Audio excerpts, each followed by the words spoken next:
तो बांके बिहारी के सरकार के 2 चरण में तो ही प्रथम द्वितीय स्कंद महाराज, 2 जान ही तृतीय और चतुर्थ स्कंद है। और नाभि तथा पंचम, नाभि और उदर 5वां और 6वां स्कंद है, 7वां और 8वां स्कंद है। कंठो नमो स्कंदे ललाटे पते एकादशे, कंठ और अमृत एकादश स्कंद है। मुखार वंदे 10वां स्कंद और मुकुट सिर पर लगाए हुए श्री मद भागवत का द्वितीय स्कंद महाराज। सबसे पहले लिखा है श्री मद भागवत। श्री शब्द की विभिन्न व्याख्या है, विभिन्न चर्चाएं हैं। नारद पांचरात्र के और गौतम तंत्र का आश्रय लेकर के शुक महाराज के चरणों का आश्रय लेकर के यदि श्री शब्द की भी व्याख्या करी जाए तो 7 दिन में भी महाराज संभव नहीं है, 7 दिन में भी संभव नहीं हो सकती है। श्री उसे कहते हैं जो जिसका निर्णय गीता के अंत में हुआ है, गीता के अंत में हुआ है, श्री अनंत है। यही विचार ब्रजवासियों ने किया कि वेद की श्रुति कहती है, वेद की श्रुति कहती है श्री सचते लक्ष्मी पत्रुण्या बहुरात्र। एक श्री और लक्ष्मी में क्या अंतर हो सकता है? नारायण के चरण दबाए उसे लक्ष्मी कहते हैं और नारायण जिसके चरण दबाए उसे श्री कहते हैं, श्री कहते हैं। बैठो पलोटन राधिका पायो। जयदेव गोस्वामी लिखते हैं पद्मावती चरण 4 चक्रवर्ती में, श्रोति आश्रित जन दुखम श्री। आश्रित जनों के जो दुख को हर रहे उसे श्री कहते हैं, उसे श्री कहते हैं। स्वती श्री, श्री नाती श्री, और ब्रज में तो हमारे श्री जी के महाराज। यो ब्रह्म रुद्र शुक्र नारद भीष्म मुख्य वाली कृतोना से देवताओं के अधिष्ठात्री पति ब्रह्मा जी, वैष्णवाना यथा शंभु, देवों के भी देव महादेव शंकर, मुनियों के अधिष्ठाता शुक्र, ऋषियों के अधिष्ठाता नारद जी, और ब्रह्मांड की बैठक में मानवों का प्रतिनिधित्व करने वाले पितामह भीष्म, ऐसे दिग्गज भी परम पुरुष को जो लक्षित नहीं कर पाते। क्या आप चाहते हो, क्या आप चाहते हो वो आपके आगे पीछे दौड़े?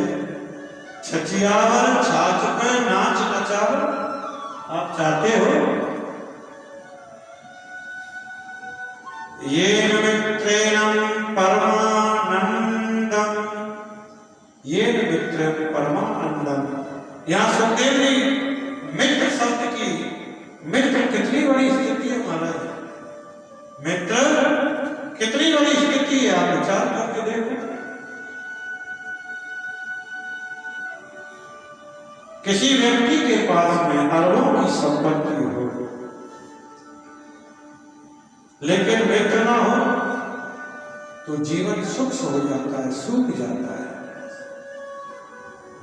गाय के चरणों से निकली ब्रज की रथ उसके ऊपर मिली हो, ठाकुर जी के उसके आगे पीछे ताथा तैया करते हुए बोले, ताथा तैया करते हुए बोले, ये वो है और फिर आता है मद। मद की विभिन्न अर्थ हैं। मदम, मन का विकार भी मद है। काम, क्रोध, लोभ, मद मत्सर, मद सार स्वरूपम, श्री मद कहते हैं। ऐसे ही इसे भी मैं यूं कहूं, फूल का भी मद होता है, फूल का भी मद होता है। जब कोई गृहिणी, जब कोई नारी, जब कोई दीप रमणी यमुना में स्नान करके घर को जावे, वृंदावन के रास्ते में चलती हुई उसकी साड़ी के पल्लू के भार से बिंदु बिंदु जल की रेखा खिंचती जाए, ऐसे ही फिर वो बिंदु गिरे और उसमें से फिर एक बिंदु चल करके दूसरी निकले, फिर आगे उसमें से एक छोटी बिंदु निकले। ऐसे ही श्री श्याम सुंदर अनंत अखिल रस राम रत सार सिंधु वृंदावन की ब्रज रचनियों में विचरण करते हुए तो श्री जी के नीति से बिंदु बिंदु नहीं, सप्त सप्त सिंधु, अमृत छवि सिंधु, रूप सिंधु, श्री राध के हृदय सिंधु, वो ही दिव्य महाभाव जिस बिंदु के नीचे गिरते तो उसमें से उछल करके एक प्रिया जी के पल्लू से निकल करके फिर उसमें से एक बिंदु और निकलती है।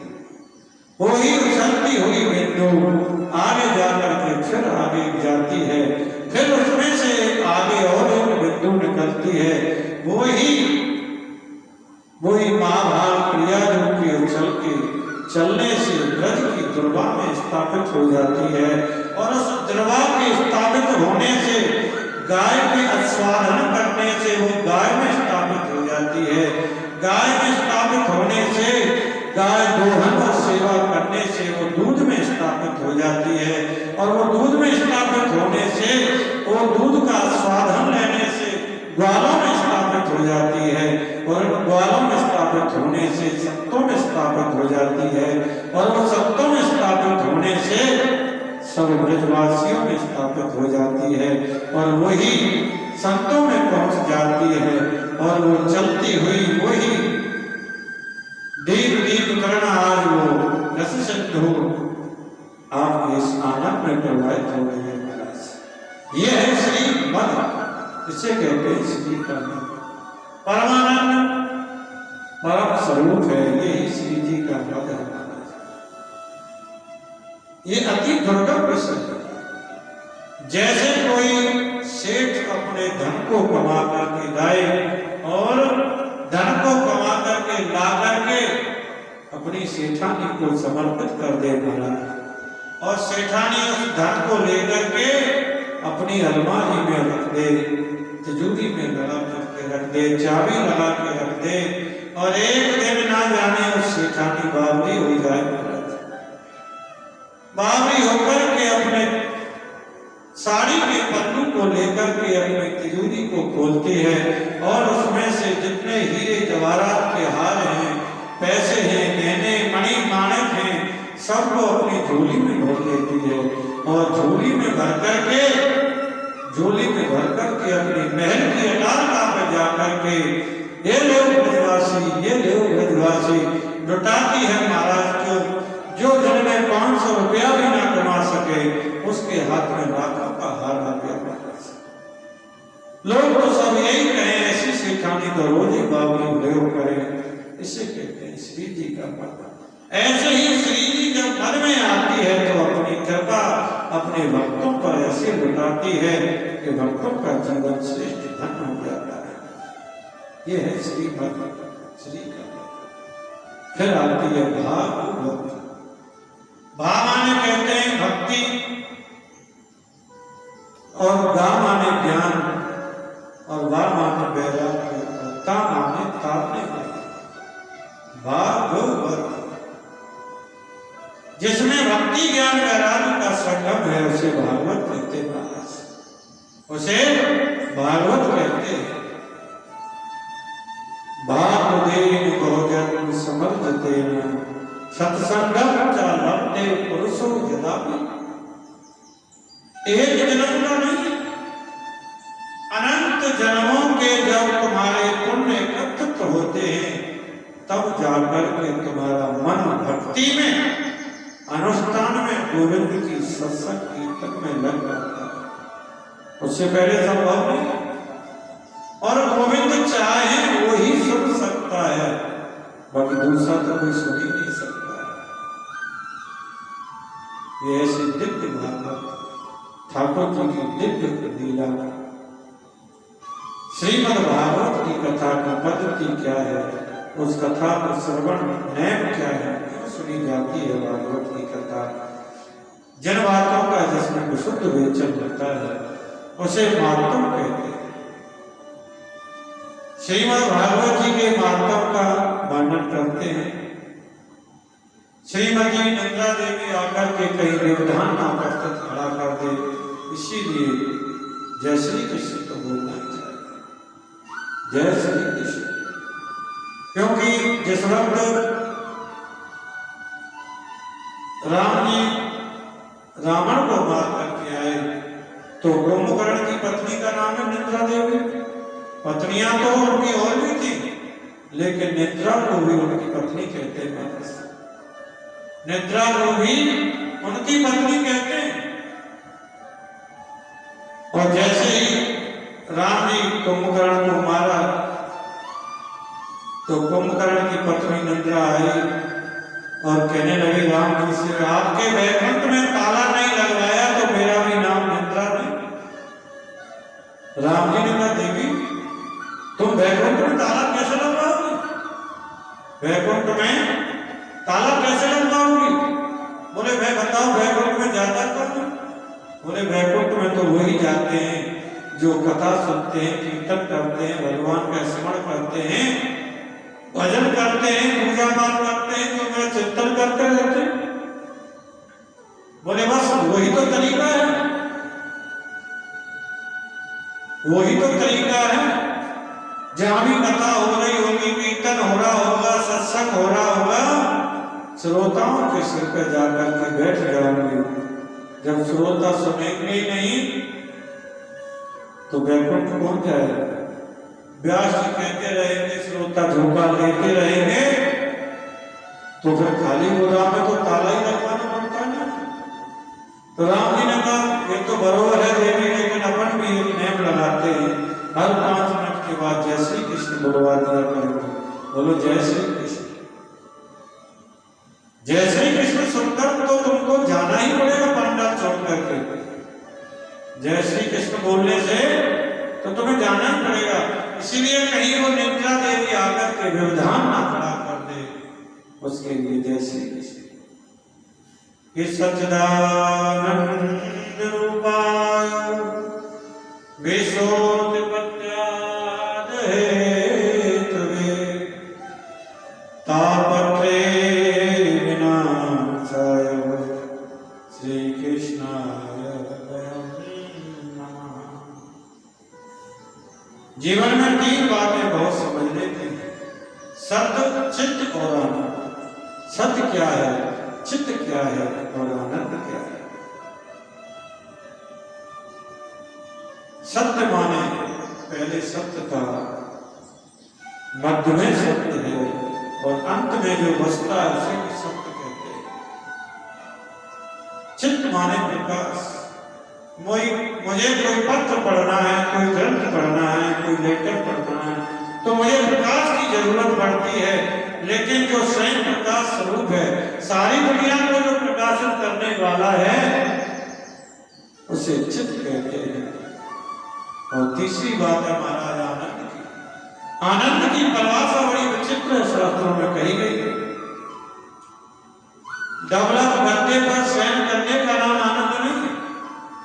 ऐसी कमरे में विश्राम करने का नाम आनंद नहीं है। अरबों की संपत्ति प्राप्त कर लेना आनंद नहीं है। तो आनंद क्या है? बोले आनंद तो अंदर की चीजें, बात कुछ होती नहीं। बाहर तो कुछ होती ही नहीं है, ये तो अंदर की चीज है।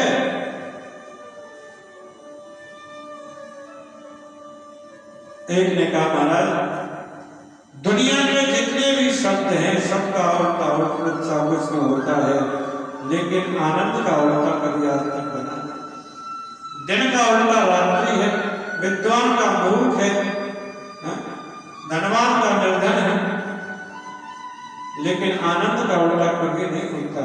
एक व्यक्ति ने कहा महाराज आनंद का उल्टा होता है निरानंद।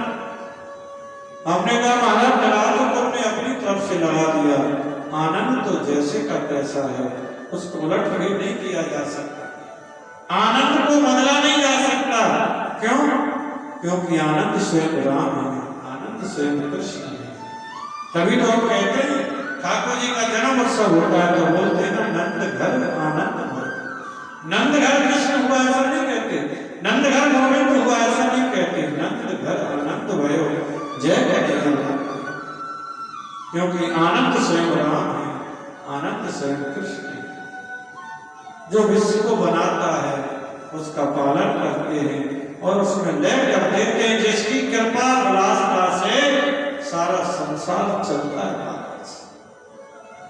तापत्रय विनाशाय, तीनों प्रकार के जो तापों को विनिष्ट कर दे, देहिक दैविक भौतिक तापा राम राज काहू नहीं देता। तीनों प्रकार के तापों को जो विनिष्ट कर दे, समाप्त कर दे।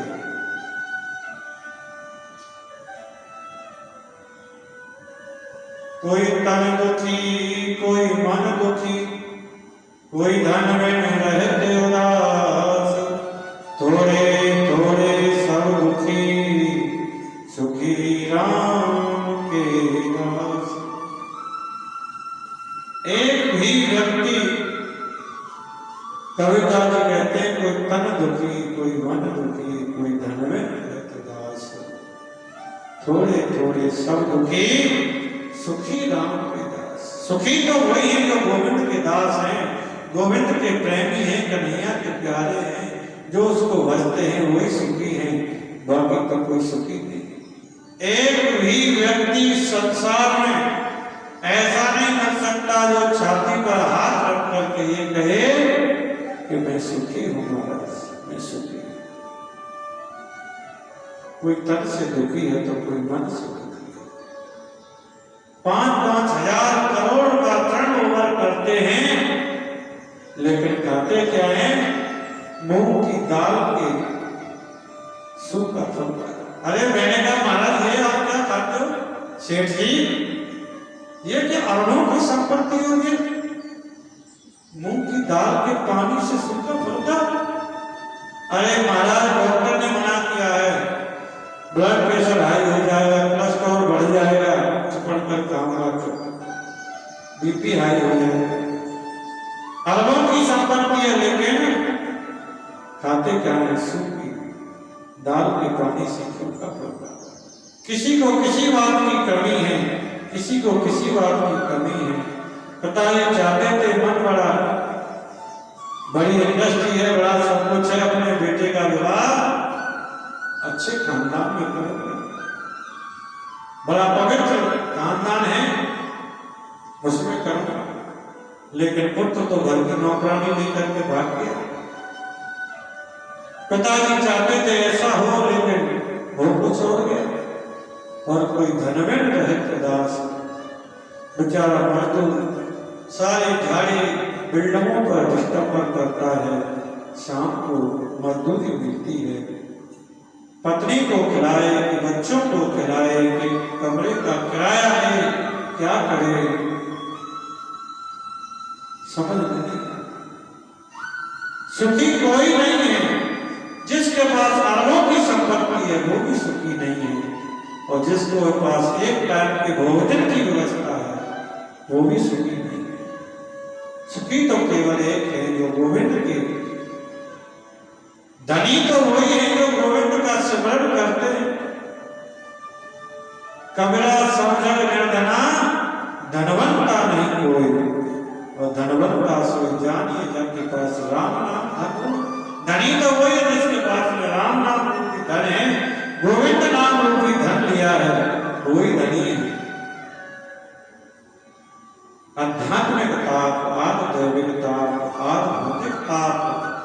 को विनित करने की जिसके नाम में सामर्थ्य है, ऐसे श्री कृष्ण जी को मेरे गोविंद को प्रणाम करते हैं। श्री कृष्णाय वयम्। श्रीमद् भागवत जी के प्रथम देव तो गोविंद है ना, इसलिए भागवत महात्मा में प्रथम श्लोक में गोविंद की वंदना नहीं की गई।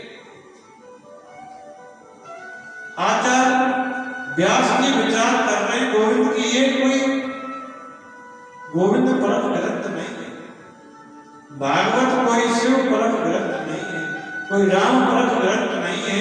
इसीलिए किसी दुनिया का एकमात्र श्रीमद् भागवत शास्त्र ग्रंथ ऐसा है जिसमें किसी देव का नाम लेकर के स्तुति नहीं की गई है। महाराज किसी देवता का नाम नहीं लेकर स्तुति की गई।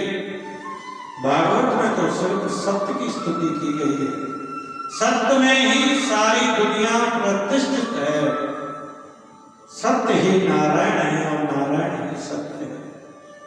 इसीलिए वेदव्यास जी ये बताना चाहते हैं कि सत्य की वंदना मैंने कर ली, यानी सबकी वंदना आ गई। सत्य में ही सब विद्यमान है, सत्य में ही सब विराजमान है। आदरणीय सुखदेव जी का वंदन किया, जिन आचार्य सुखदेव के जन्म लेते ही संन्यास ग्रहण किया, सीधे वन की ओर चल दिए। पुत्र पुत्र पुत्र कहते हुए वेदव्यास जी उनके पीछे चल रहे हैं, परंतु आचार्य सुखदेव को लौटा करके न ला सके। ऐसे परम वंदनीय सर्वभूत हृदय सुखदेव जी को वंदन करते हैं। जैसे हम पवित्र भूमि पर बैठ करके भागवत कथा श्रवण कर रहे हैं, ऐसे ही शास्त्रों की पुराणों की विद्या के लिए सर्वश्रेष्ठ क्षेत्र जगह भूमि यदि कोई बताई है तो महाराज नैमिषारण्य क्षेत्र। नैमिषारण्य क्षेत्र है।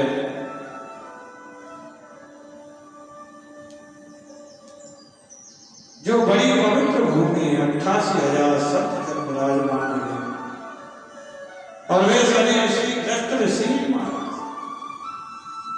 उन्हें हम लोग कहते हैं सौंप का बिहारी ऋषि कहते हैं। बड़ी बड़ी उम्र है। एक संत की उम्र तो इतनी लंबी है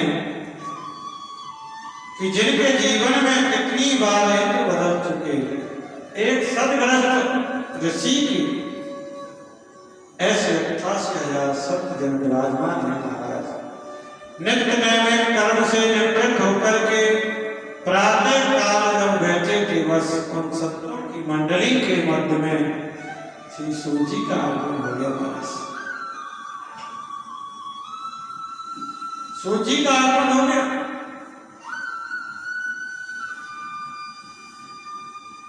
अब सूजी का आगमन हुआ। ये सूत जी महाराज वेदव्यास के परम प्रिय शिष्य। अब जैसे ही सूत जी महाराज का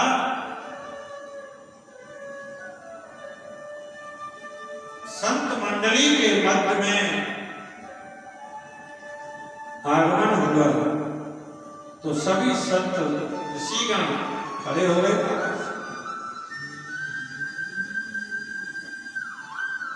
सभी ऋषि खड़े हो गए और सूची को देख करके बड़े आश्चर्य में पड़ गए। अरे महाराज जी आप क्या करते हैं? मैं तो उम्र में, आयु में भी छोटा, उम्र में भी छोटा, ज्ञान में भी छोटा, लेकिन आप मुझे इतना आदर सत्कार देते हैं, इतना सम्मान देते हैं, क्यों? आइए महाराज पधारिए। बड़ी कृपा की सौंकादि ऋषियों के व्यवहार को देख करके सूची बड़े संकोच में पड़े।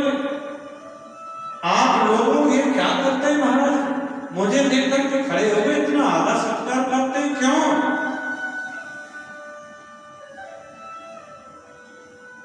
इतना आदर सत्कार करते हैं। सूची आप उम्र में छोटे हैं तो क्या हुआ? आप उम्र में छोटे हैं तो क्या हुआ? आप तो शास्त्र कहते हैं कि धन वृद्धा बल वृद्धा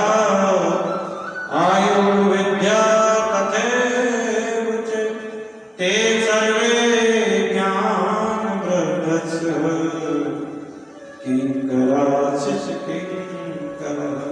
कोई ज्ञान में बड़ा है, कोई आयु में बड़ा है, कोई कदाचित धन में बड़ा है, लेकिन जो ज्ञान में बड़ा होता है वही सबसे बड़ा है, वही सबसे बड़ा होता है। जो ज्ञान में बड़ा होता है वही सबसे बड़ा है। इसलिए समझिए, आपकी उम्र में छोटे लगते हैं तो क्या हुआ, लेकिन मानव के हृदय में जो अंधकार भरा हुआ है, उस अंधकार को दूर करने के लिए तो आप करोड़ों सूर्यों के समान, आप करोड़ों सूर्यों के समान। इसलिए ऐसी सुंदर कथा हमें सुनाई, ऐसा दिव्य चरित्र हमें सुनाए कि कथा को सुने हम, लेकिन दुख दूर हो जाए दुनिया के लोगों के, संसार के लोगों के दुखों की निवृत्ति हो जाए, श्री कृष्ण गोविंद की प्राप्ति हो जाए, ऐसी कोई महत्व कथा सुनाए।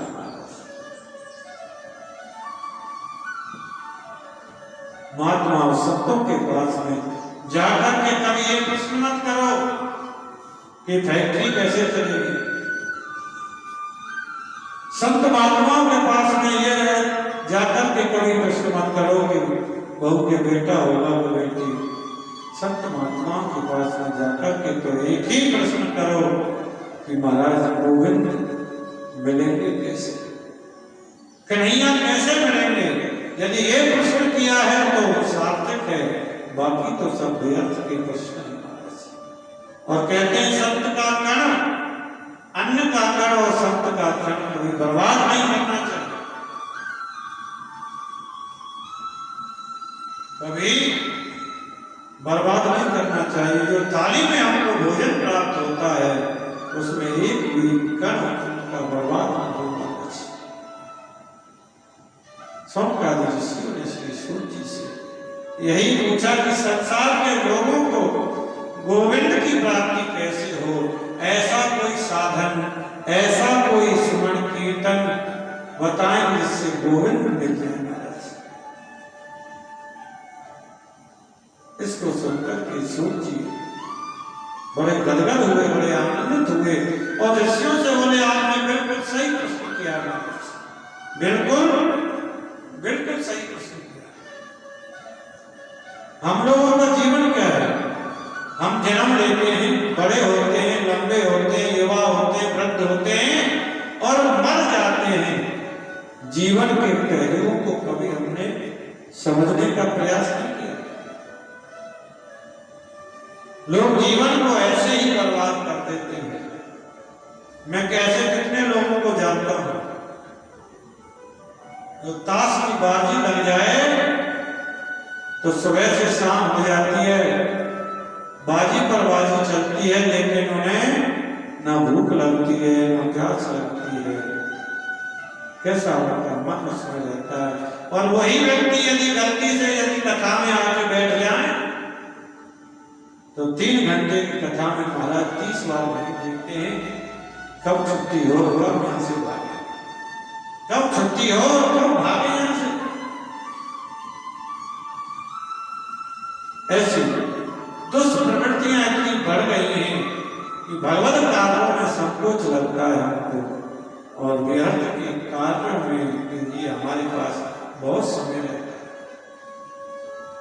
भगवत कार्यों में हमको शर्म लगती है और व्यर्थ के कार्य, चुगली खोटी इधर उधर की बातें करने में पूरा दिन निकल जाए, लेकिन ना भूख लगती है ना प्यास लगती है। और जहां गोविंद की बात आती है तो वहां हम पीछे हट जाते हैं।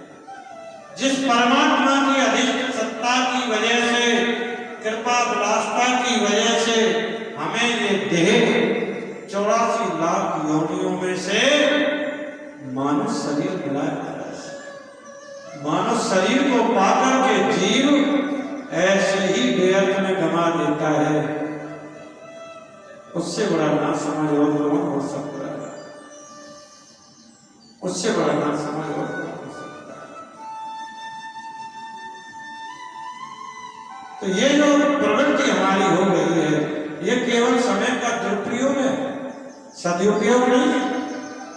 शौककादि ऋषि कहते हैं कि काल व्याल मुख ग्रास त्रास नृणाम सहित वे। हमारा जीवन क्या है? हमारा जीवन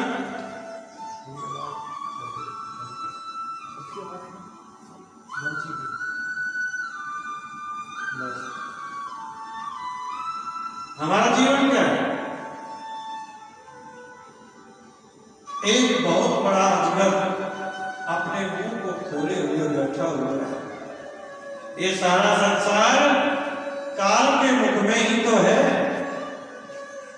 एक बहुत बड़ा अजगर अपने मुंह को खोले बैठा हुआ है और मैं उसमें पालती मार करके बैठा हूं, चौकड़ी मार के बैठा हूं। मेरा जीवन कब तक सुरक्षित है? जब तक वो अजगर सर्प अपने मुख को बंद नहीं करता। जैसे ही उसने मुख बंद किया तो मेरा राम नाम सत्य हो जाएगा, मेरी मृत्यु हो जाएगी। जिस जीवन का एक मिनट का भी क्षण नहीं है, एक सेकंड का भी भरोसा नहीं है, हम बड़ी बड़ी लंबी प्लानिंग करते हैं महाराज, बड़ी बड़ी लंबी प्लानिंग करते हैं। जो श्वास अंदर गई है वो श्वास बाहर आने वाली नहीं है। जो श्वास अंदर गई है साकार से, ओंकार से बाहर, साकार से अंदर, ओंकार से बाहर निकलती है। और श्वास का भी हमको भरोसा नहीं है तो हम प्लानिंग करते हैं बड़े लंबी लंबी। एक सेठ जी रात्रि का भोजन किया, भोजन करके विश्राम कर रहे थे महाराज। विश्राम करते हुए इसी कमरे में अपने बिस्तर पर लेटे लेटे विचार कर रहे हैं कि वो हाईवे के बगल में 28 एकड़ जमीन है, उसे खरीद लेता हूं। बुद्धि ने कहा उसको खरीद करके क्या करोगे? अरे उस जमीन को खरीदूंगा, उसमें इंडस्ट्री लगेगी, उसमें इंडस्ट्री लगाऊंगा, फिर क्या होगा? अरे उसमें लाखों हजारों आदमी उसमें काम करेंगे, फिर क्या होगा? बोले उससे धन कमाऊंगा, फिर उस धन से और बड़ी इंडस्ट्री लगाऊंगा, फिर क्या होगा? अरे फिर मेरा धनी लोगों की लिस्ट में नाम आ जाएगा, धनी लोगों की लिस्ट में मेरा नाम आ जाएगा, फिर उससे क्या होगा? अरे फिर मैं सुबह का ब्रेकफास्ट बम्बई करूंगा, दोपहर का लंच दिल्ली में और रात का डिनर कलकत्ता में करूंगा, फिर क्या होगा? अरे फिर मेरे नाम के इशू निकलेंगे, शेयर मार्केट में मेरा नाम हो जाएगा, धनी लोगों की लिस्ट में मेरा नाम हो जाएगा। ये सब सारी बातें विचार करते करते सेठ जी 9 बजे विचार कर रहे थे, 10 बजे हार्ट अटैक आया और गोविंदाय नमो नमः, मृत्यु हो गई। सोचना व्यर्थ चला गया। ये मानव की सबसे बड़ी भ्रांति है कि चिंता ज्यादा करता है, चिंतन नहीं करता।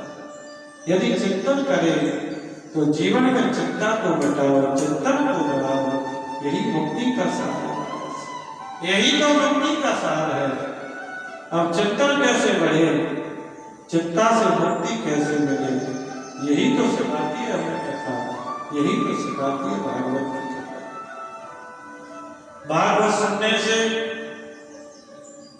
आपकी फैक्ट्री चलेगी कि नहीं चलेगी ये मुझे नहीं पता, ठाकुर जी कृपा करें खूब चले। भागवत श्रवण करने से आपके कारोबार बढ़ेगा कि नहीं बढ़ेगा मुझे नहीं पता, ठाकुर जी मैं तो प्रार्थना खूब चले, लेकिन भागवत श्रवण करने से प्राप्त क्या होता है हमें, ये बहुत विचारणीय शब्द है। क्या प्राप्त होता है? भागवत श्रवण करने से ठाकुर जी ने आप सब पर कृपा की है, तभी तो आप यहाँ बैठे।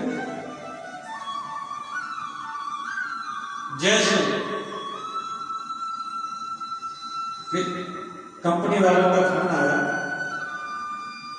कि महाराज एसी की सर्विस होने वाली है, याद कराते हैं ना, सर्विस होने वाली है, उसकी सर्विस करा लो। ऐसे ही भागवत कथा आपकी सर्विस कर देती है, जीव की सर्विस कर देती है भागवत कथा। और सर्विस होने के बाद में क्या होता है, जो तुम्हारी श्रद्धा की प्राप्ति होती है। भक्ति हो लेकिन तुमको श्रद्धा ना हो किसी चीज में, तो उस भक्ति का भी कोई मतलब नहीं। श्रद्धा ही सबसे बड़ी चीज है, सबसे बड़ी चीज है श्रद्धा। भागवत श्रवण करने से आपकी श्रद्धा जागृत हो जाती है, नवीन हो जाती है। और जब श्रद्धा जागृत हो जाती है, श्रद्धा ही तो गोविंद से मिला सकती है। आपकी हर चीज में श्रद्धा होने लग जाएगी, गोविंद में श्रद्धा होने लग जाएगा। इसीलिए भागवत बड़ी श्रीमत है, श्रद्धा को जन्म दे देती है भागवत।